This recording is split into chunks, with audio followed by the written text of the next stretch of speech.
What's going on, people? We are Tottenham TV and welcome back to another Tottenham update and some bits and pieces to get through today. And let's start off with ESPN. And they're saying Man City are prepared to launch a new bid for Harry Kane in January transfer window. Conte was given assurances he can include Kane in his future plans, but a huge offer could tempt Daniel Levy into selling. Well, they're not going to up their bid with Kane's form. So I don't think there's anything in this. And also Conte is going to accept his best player leaving after a few months after being appointed. Do you think if Kane goes in January, Conte also goes? Unless we have a number of people lined up. I don't think he necessarily goes straight away, but I don't think it would make him happy, no. What if we were to sell Kane for, let's say, 100 million, let's say, for argument's sake, and we brought in Vlahovic and let's say one other? Depends who the other is, but maybe. Look, depends if he believes in the people being brought in to replace him. I think Conte is very excited to work with Harry Kane. I think Kane's excited to work with Conte. I can't see any sort of deal happening in January. I can't see City upping their bid to anything they were trying to bid in the summer. I don't see that being a possibility. So I can't see this being anything but a no-go. Do you think the current form plays too much into it? Because obviously, look, he's had a shocking start to the season, but the 8 seasons prior to that has been absolutely stellar. So of course, what I'm saying, the first 10 games undo the kind of work that he has done in terms of Man City not upping the bid? Yes, because not necessarily because of him as a player, but if they're not going to spend that amount in summer, why are they going to up their bid after shoddy form in January? Well, anyway, we've heard from FFP they can't even afford to up their bid anyway. But it just doesn't make sense. Why, if you're only willing to go to 100 million, say in January in the summer, why after 6 months of bad form would you go, okay, well actually now we'll spend the extra 30 million or whatever it is? Maybe they've seen the start of the season and they're missing a striker big time, which they knew that was going to happen in the summer, but now it's more of a reality. So maybe they need to act on it more now. No, I don't think that's the case. I don't think I'm missing a striker too much. Well, I mean, you're looking at Chelsea, top of the league. Do you not think with Harry Kane, they'll be much better off to what they are now? Yeah, maybe. I think any striker they'll be better off, not just Harry Kane. So I don't see why they'll up 30 million for Harry Kane specifically. I can see them going for another striker. I can't see him upping their bid for Kane. Maybe they go in for Vlahovic. Maybe. Could be one. Yeah. Anyway, let's move on. Tuto Mercato Web are reporting that Dejan Kululevski has concrete interest from Tottenham. Antonio Conte wanted him at Inter Milan, and Fabio Paratici got him at Juventus. Yeah. Is this one that you would welcome? It's one that I read according to Damasio, Arsenal after him. So I don't. Damasio is very hit and miss. Hit and miss these days. He really is. Interesting. I don't know. Yeah, I mean, but I'm saying, would you welcome him at Spurs? Of course. Yeah, I think Kulevski's a very talented player, and he's very versatile. Can play a number of positions as well. From Serie A, Paratici and Conte will know him well. So of course, I think Kulevski would be a very good signing for us. I think in terms of as well the way we play, he can play in a variety of forward positions. So he's one of those who can. He has played up front before, but he's not a natural striker. But he can play in a few different positions. So definitely be a very valuable player to have. Yeah, and obviously with a bit of a sell-on value as well with his age. So, yeah, quite. If that ticks all the boxes, doesn't it? Definitely. Let's move on. And Football Asian are reporting that Heung-min Son may have to do military service again.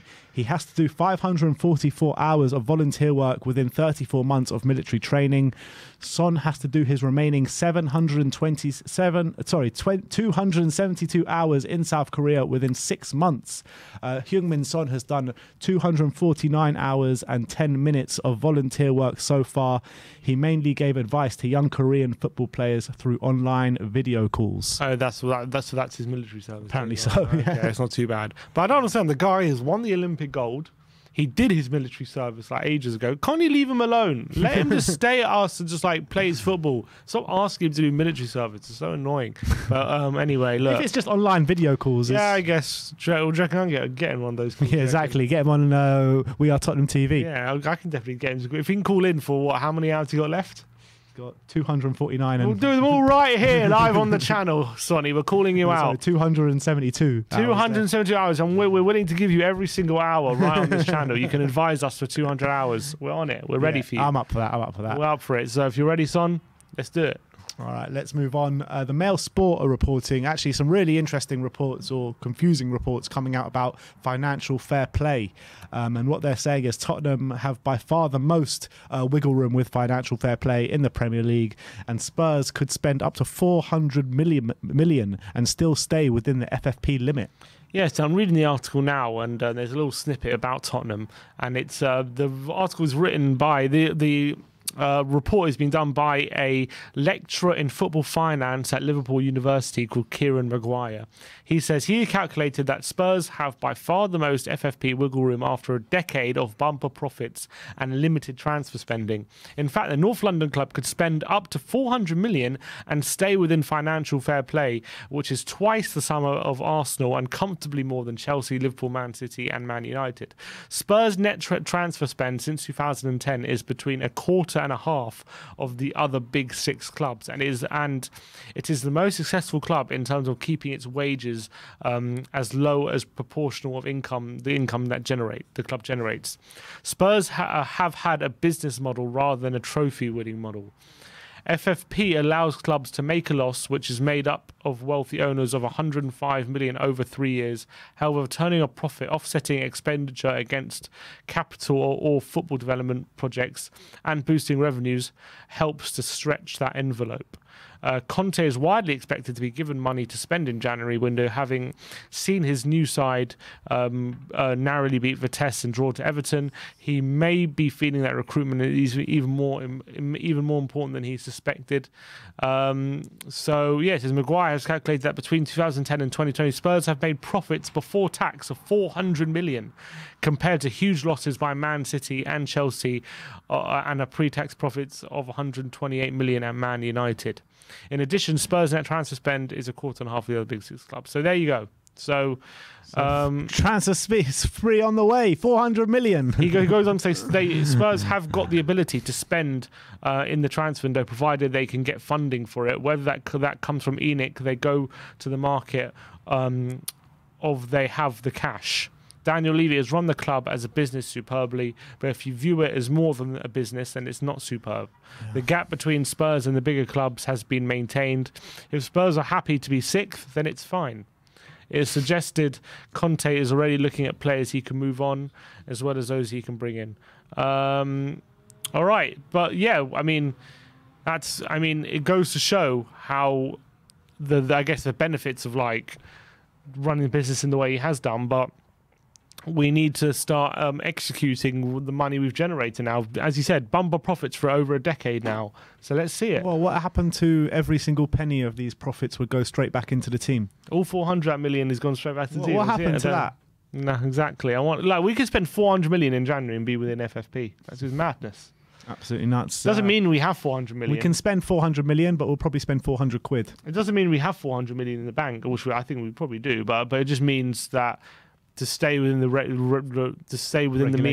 regulations, we could technically spend 400 million this January. So it does, I guess, when you do look at that, it does seem as if like there is, if we do have the money and we can spend it in that way. What's the Man City saying? How much are they? There says that Man City says 84 million.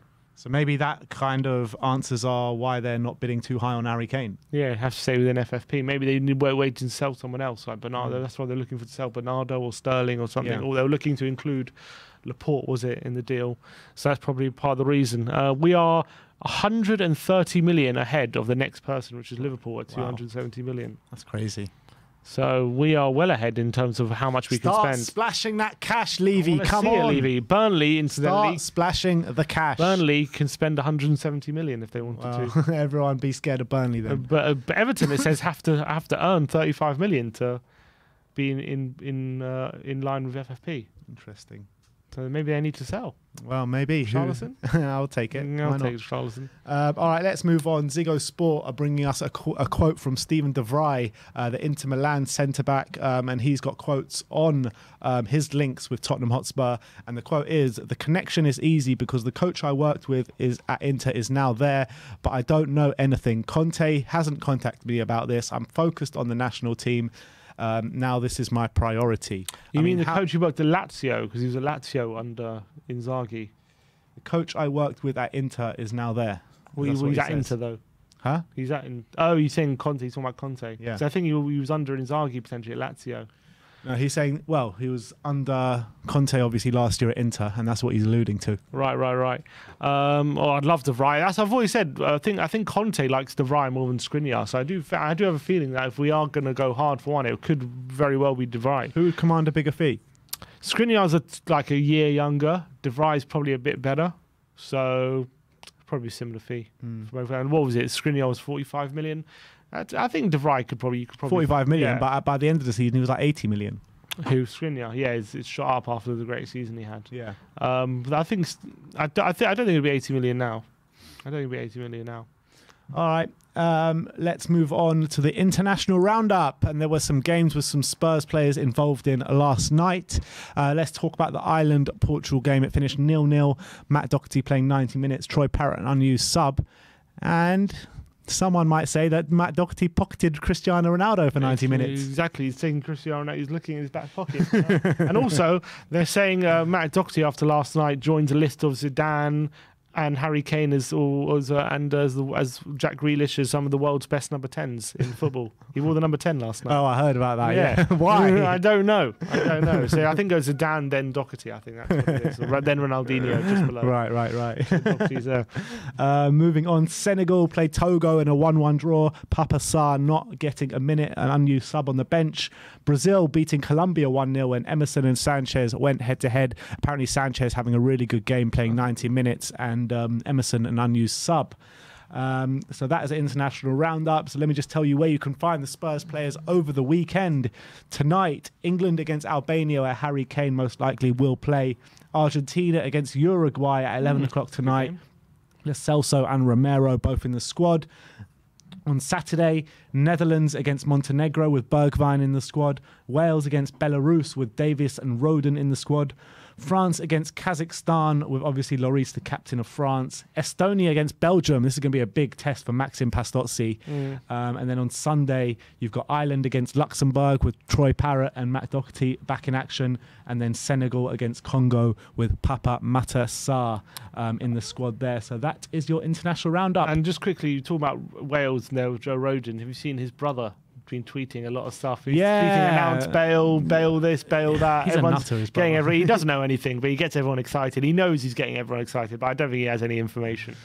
But he does tweet. He does tweet a lot about announced Bale. He said he's tweeting that out, and he's obsessed with Bale. Yeah, and everyone was going crazy. Oh, he's Rodin's brother. Maybe he knows something. Like, no, he doesn't know anything. Would you even want Bale back? Look, if Conte wants him, I'll take him back for sure, because I still think he's got quality. I still think he's got a wonderful left foot. I still think he can play, but I just don't Can think he work hard in that Conte system? I don't think he was. I wouldn't want him as a starter. I would want him as a starter. No. Yeah, and with the wages he's going to command, Yeah, it's probably not worth it. With But his if injury record, he's injured right now. yeah, exactly. So I mean, it's probably a non-starter. But if Conte wanted him back, I wouldn't say no to it for sure. Yeah.